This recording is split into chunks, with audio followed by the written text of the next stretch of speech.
باقی اس عنوان سے بیٹھے ہوں، بات کی ہو، تو یہ صحیح احادیث سے ثابت ہے۔ حضرت امیر معاویہ رضی اللہ تعالیٰ عنہ کی مرویات سے ہے کہ حضور علیہ السلام مسجد نبوی میں تشریف لائے تو صحابہ بیٹھے ہوئے تھے،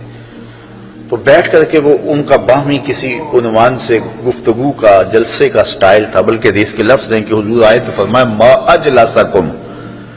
تم کیوں بیٹھے ہوئے ہو، تمہارے اس جلوس کا، بیٹھنے کا، جلسے کا کیا مقصد ہے؟ تو صحابہ نے جو جواب دیا وہ سننے کے قابل ہے۔ انہوں نے کہا جلسنا نذکر اللہ و نحمدہ علی ما ہدانا للاسلام و من علینا بک، حضور ہمارے بیٹھنے کا مقصد یہ ہے کہ ہم اللہ کی حمد بول رہے ہیں، اس کی ثنا کر رہے ہیں، اس کا شکریہ ادا کر رہے ہیں اس بات پر کہ اس نے ہمیں ہدایت اسلام دی اور آپ کی صورت میں ہمارے اوپر کرم فرمایا، وَمَنَّ عَلَيْنَا بِكَ، آپ کی صورت میں ہمارے اوپر کرم کیا۔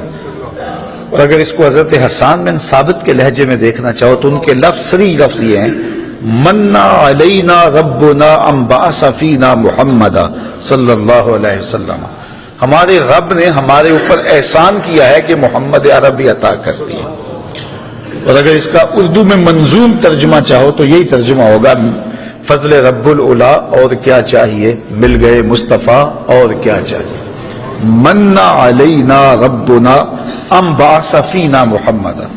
تو انہوں نے کہا کہ ہم اس پر اللہ کا شکریہ ادا کر رہے ہیں کہ اللہ نے آپ کی صورت میں ہمارے اوپر احسان کیا ہے۔ جب صحابہ نے یہ بات کہی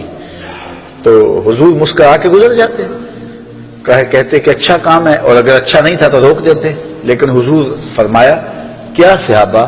تم اس بات پہ قسم اٹھا سکتے ہو کہ اسی لیے بیٹھے ہو؟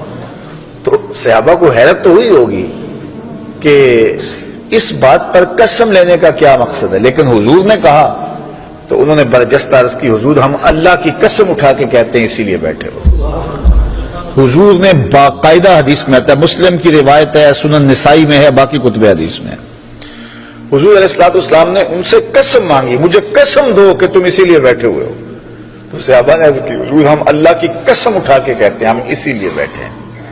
تو حضور نے قسم مانگی ان سے اور انہوں نے سب نے باقاعدہ قسم دی ہم اللہ کی قسم اٹھاتے ہیں، ہم اسی لیے بیٹھے ہیں کہ آپ کی صورت میں اللہ نے جو ہمارے اوپر انعام کیا ہے اس پر اللہ کا شکر ادا کر رہے ہیں۔ تو جب صحابہ سے باقاعدہ حضور نے قسم لے لی اور انہوں نے قسم دے دی تو حضور علیہ السلام نے فرمایا صحابہ میں تم سے جو قسم لی ہے وہ کسی تہمت کی بنیاد پر نہیں لی، کوئی شک نہیں تھا تمہارے قول کی صداقت پر کہ میں نے قسم سے تصدیق چاہی ہو، بلکہ ماجرا کچھ اور تھا، اور وہ کیا تھا کہ میں حجرے میں تھا، اتانی جبریل علیہ السلام، میرے پاس حضرت جبریل امین آئے،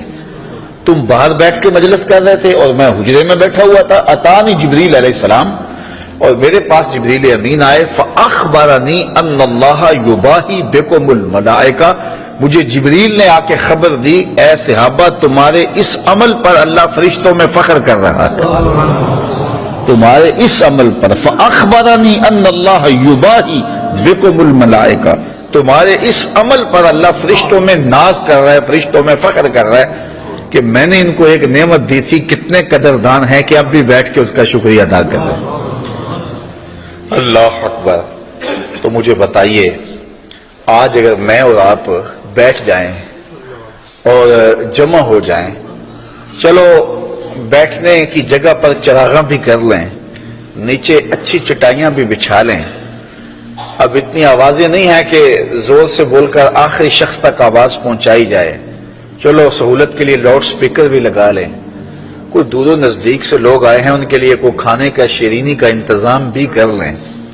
تو اس میں کیا قباحت ہوگی؟ یہ کیا بالکل اسی مجلس کا تسلسل دکھائی نہیں دیتا؟ ہاں اگر ضد ہے تو اس پر بڑی باتیں کی جا سکتی ہیں اور کی بھی جاتی ہیں، لیکن اگر ضد نہیں ہے، انصاف کی نظر سے دیکھا جائے تو اگر اسی عنوان سے میں بیٹھ جاؤں اور آپ بیٹھ جائیں اور ہم جو ہے وہ اپنے رزق سے اس کے لیے کوئی دوستوں کے لیے اہتمام بھی کھانے کا کر لیں اور حضور علیہ السلام کی سیرت کو عنوان چھیڑ لیں، فضائل و مناقب کی باتیں کر لیں، تو اس میں کوئی قباحت نہیں ہوگی۔